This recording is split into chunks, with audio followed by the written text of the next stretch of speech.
సరే ఇప్పుడు సొసైటీలో జరుగుతుంది ఏంటి? మతంలోకి మార్చడానికి క్రిస్టియానిటీ పడుతున్న తంటాలు ఏం లేవంటారా? మతం అంటే అమ్మ క్రిస్టియానిటీ మతం కదా? కాదు. ఏంటిది మరి? క్రైస్తవ్యం నిజం. మతం అంటే ఏంటంటే అభిమతం అనే పదం నుంచి వచ్చింది ఆ పదం. అభిమతం అంటే నమ్మకం, అభిప్రాయం అని. అభిప్రాయం నమ్మకం అని. పలానా ఎక్స్ అనే మతం ప్రకారంగా అంటే ఎక్స్ అనే ఆ మతంలో అభిప్రాయం ఏంటంటే దేవుడు ఇలా ఉంటాడు. వై అనే ఆ మతం ప్రకారంగా దేవుడు ఇలా ఉంటాడు, స్వర్గం ఎలా ఉంటుంది, నరకం ఎలా ఉంటుంది. అభిప్రాయాలు మాత్రమే. ఎవరో చెట్టు కింద కూర్చొని ఆలోచించి ఇలా ఉంటాడేమో, ఇలా ఉంటాడేమో, ఇలా ఉంటాడేమో. నేను ఎక్కడ చదివాను, మనం మనుషులం కాబట్టి దేవుణ్ణి ఎలా ఊహించామంటే ఆయన చెప్తున్నాడు, మనకంటే తెలివైనవాడు కాబట్టి 10 తలకాయలు పెట్టాం, మనకంటే బలవంతుడు కాబట్టి 10 చేతులు పెట్టాం. ఒకవేళ గేదె కనుక అది ఒక దేవుణ్ణి ఊహిస్తే గేదెకి 10 తలలు వస్తాయి దాని ఊహలో అనేటట్టుగా ఆయన చెప్పుకొచ్చాడు. అందులో వాస్తవం ఉంది ఏంటంటే మనిషి అలాగే ఊహించాడు దేవుణ్ణి. ఆవులో కూడా అన్ని దేవుళ్ళు ఉన్నాయని నమ్ముతారు కదా హిందూ. నేను అక్కడికి వెళ్ళట్లేదమ్మా, అంత ఓపిక నాకు లేదు. ఇప్పుడు మీరు గేదెలో అంటే ఒకవేళ గేదె గనక దేవుణ్ణి ఊహిస్తే ఇంకో గేదెను ఊహించి ఆ గేదెకి 10 తలకాయలు ఉండే గేదెని ఊహిస్తుంది అని ఆయన చెప్పుకొచ్చాడు కదా. అలా పుట్టుకొచ్చే ఈ దేవుళ్ళందరూ చెప్పుకొచ్చాడు ఆయన. నేను చెబుతున్నటువంటి దేవుళ్ళు వీళ్ళను గురించి కాదు, మానవుడు ఊహించినటువంటి దేవుని గురించి కాదు. దేవుడు తనకు తానుగా మానవుడికి పరిచయం చేసుకున్నటువంటి దేవుని గురించి నేను ప్రకటిస్తూ ఉన్నా. ఇది క్రైస్తవ్యం. అంటే దేవుడు మానవుడి కోసం వెదుకులాట. ఆదియందు వాక్యం ఉండను, వాక్యం దేవుని యొద్ద ఉండను, వాక్యం దేవుడై ఉండను. ఆ వాక్యం శరీరధారి అయి కృపాసత్య సంపూర్ణుడిగా మన మధ్య నివసించను. దేవుడైన ప్రభువైన యేసుక్రీస్తు నరావతారిగా లోకానికి వచ్చాడు. దేవుడు మానవుడు వెతుక్కుంటూ వచ్చాడు. ఇది మతం కాదు, నిజం. మతం ఏంటి?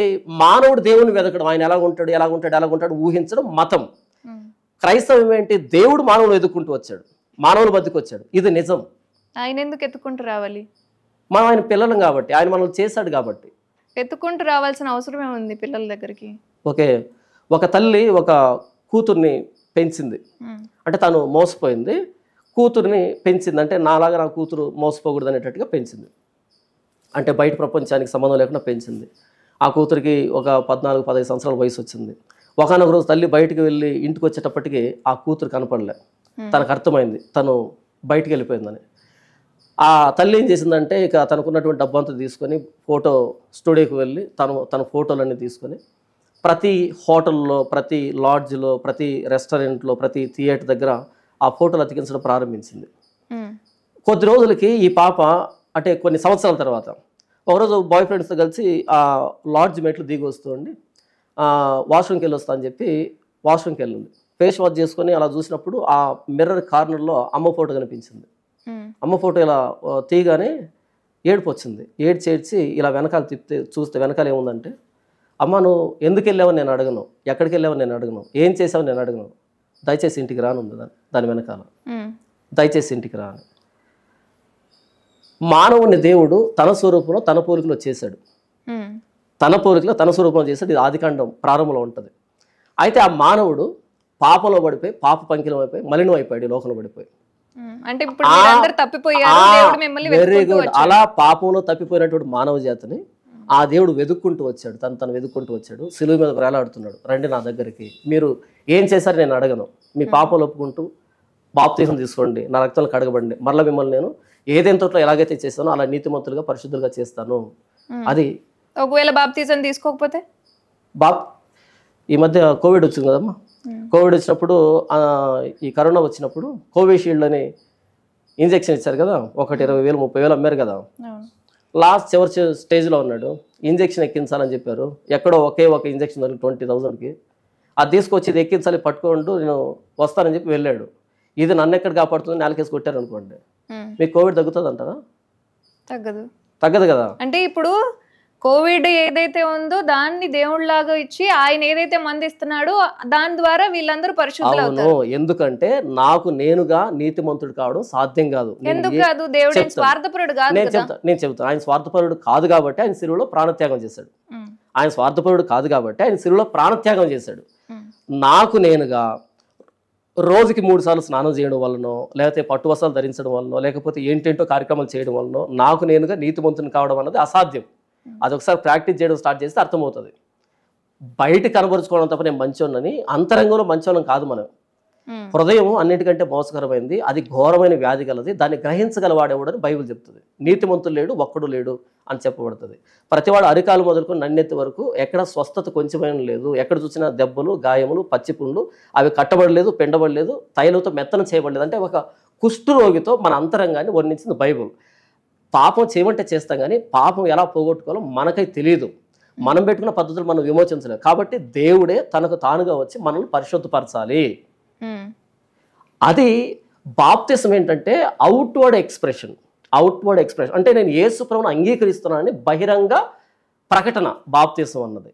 అలా ఆయన అంగీకరించినప్పుడు అక్కడ ఏం జరుగుతుందంటే, ఆయన ప్రాణం పెట్టింది నా కోసం, నేను పాపిని, నన్ను క్షమించు ప్రభు అనేటువంటి ఆ విజ్ఞాపన ఉంది అందులో బహిరంగంగా ప్రకటించే విషయంలో. ఆయన అది ఆజ్ఞగా జారీ చేశాడు. కాబట్టి ఆ ఆజ్ఞను పాటించినప్పుడు మనం ఉచితంగా నీతిమంతులు పరిశుద్ధులం అవుతాము. సో ఎవరైతే బాప్తిజం తీసుకుంటున్నారో వాళ్ళు మాత్రం మారు మనసు పశ్చాత్తాపం ద్వారా పాప క్షమాపణ కోసం బాప్తిజం తీసుకోవాలి. మారు మనసు పశ్చాత్తాపం ద్వారా పాప క్షమాపణ కోసం బాప్తిజం తీసుకోవాలి. సో ఇప్పుడు బాప్తిజం తీసుకున్న వాళ్ళందరూ పరిశుద్ధులు, ఉచితంగా నీతిమంతులు, ఉచితంగా పరిశుద్ధులు. వాళ్ళు ఎవరు పాపం చేయట్లేదు. నేనేమన్నాను? ఉచితం అన్నాను. ఉచితం అంటే ఉచితంగా అంటే అది మన పర్ఫార్మెన్స్ బట్టి వచ్చింది కాదు, ఆయన గ్రేస్ని బట్టి వచ్చింది, ఆయన కృపను బట్టి వచ్చింది. అదే ఇప్పుడు బాప్తిజం తీసుకున్న వాళ్ళు ఎవరు పాపం చేయట్లేదు, వాళ్ళు ఎవరు పాపులు కాదు. నేను చెప్పింది మీకు అర్థం కాలే. ఉచితం అంటే మన మెరిట్ని బట్టి, పర్ఫార్మెన్స్ని బట్టి ఇచ్చేది కాదు. అది ఉచితం అంటే గ్రేస్, కృప.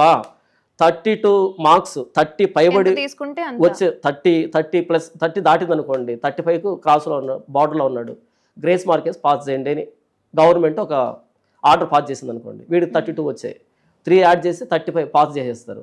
అప్పుడు వాడు కాలు ఎగరేసేదానికి లేదు. వాళ్ళు గ్రేస్ మార్క్ ఇచ్చారు కాబట్టి వ్యక్తి పాస్ అయ్యాడు. ఆ వ్యక్తి నేను కష్టపడి చదివాను కాదు, గ్రేస్ మార్క్ ఇచ్చాను కాబట్టి నేను పాస్ అయ్యాను. నేను ప్రభువైన యేసుక్రీస్తుని అంగీకరించడం అంటే అర్థం ఏంటంటే, ఆయన కృపను బట్టి నేను ఉచితంగా నీతిమంతుని, ఉచితంగా పరిశుద్ధం తప్ప నా పర్ఫార్మెన్స్ బట్టి, మెరిట్ని బట్టి కాదు ఇది. సో చదువుకోకుండా ఆయన కృప ఉంటే ఉచితంగానే అన్ని వచ్చేస్తాయి. నేను చెప్పింది గ్రేస్ మార్క్ అంటే ఎంత ఇంపార్టెన్స్ ప్లే చేస్తానని చెప్పాను. అది ఆ గ్రేస్ మార్క్ అర్థమైతే ప్రభువైన యేసుక్రీస్తు ఇచ్చింది 32 వచ్చినాడు 35 వేలు, ఆయన 0 వచ్చినాడు 35 వేసాడు. ఆయన కృప ఉంది, నేనేం చెయ్యట్లేదు, నేనేం చదువుకోవట్లేదు, నేను డెవలప్ అవుతానా? ఇది చదువు సంబంధించింది కాదు కదా. ఏదైనా విషయంలో ఆయన కృప ఉంది అంటే నేను డెవలప్ ఎంత మాట్లాడుకున్నా మంచి చెబుతాం, మనం మంచిని ప్రకటిస్తాం, మనం మంచిగా ఆలోచించే ప్రయత్నం చేస్తాం. ఇన్ రియాలిటీలోకి వచ్చినప్పుడు చేసేదంతా చెడే. లోపల అనుకునేది మంచి, బయటికి జరిగే చెడు. ఎవరు అవునన్నా కాదన్నా ప్రతి ఒక్కరు నీతిమంతులు లేడు, ఒక్కడు లేడు అని బైబిల్ స్పష్టంగా చెప్పింది. మన నేచర్ చెడిపోయింది, పాప స్వభావం. By nature we are children of wrath of God అని ఉంటుంది. అంటే స్వభావ సిద్ధంగా మనం దేవుని ఉగ్రతకు పాత్రులమే అని ఉంటుంది. అయితే ఒకడు చేసేటువంటి తప్పులు వెంటనే బయటపడి తప్పుడుగా బయట కనపడవచ్చు, ఒకడు చేసే తప్పులు కనబడకుండా మంచోడిగా మిగిలిపోవచ్చు. ఒక మంచోడికి వెంటనే అవకాశాలు వచ్చి చెడ్డవాడిగా కనబడవచ్చు, ఒక చెడ్డవాడికి అవకాశాలు రాక మంచోడిగా మిగిలిపోవచ్చు. అల్టిమేట్గా అందరూ చెడిపోయిన వాళ్ళమే. కాబట్టి అల్టిమేట్గా మనం దేవుడు కృపిస్తే తప్ప, ఆయన ఉచితంగా మంచోళ్ళుగా నీతిమంతులు తీరిస్తే తప్ప, నేను చేశాను కాబట్టి మంచోనంటే అంతకు మించిన అమాయకత్వం ఇంకొకటి లేదు. కాబట్టి యేసు ప్రభు ఆయన కృప ద్వారా మాత్రమే నేను నీతిమంతుని, పరిశుద్ధుని, ఉచితంగా, నా పర్ఫార్మెన్స్ బట్ కాదు. అయితే ఆయన కృప కేవలం నన్ను ఉచితంగా నీతిమంతుని, పరిశుద్ధునిగా చేయడం మాత్రమే కాకుండా, ఆయన ఏదైతే గ్రేస్ ఇచ్చాడో ఆ గ్రేస్ అన్నది నేను పాపాన్ని ఓవర్కమ్ చేయడానికి ఎబిలిటీని ఇస్తుంది, సామర్థ్యాన్ని కలుగజేస్తుంది. ఆయన నా కోసం శిలువలో ప్రాణం పెట్టాడు కదా, నేను మరలా ఇలాంటి పాపాన్ని ఎలా చేయాలి, ఆ ప్రేమ నన్ను దీన్ని అధిగమించేటట్టుగా చేస్తుంది.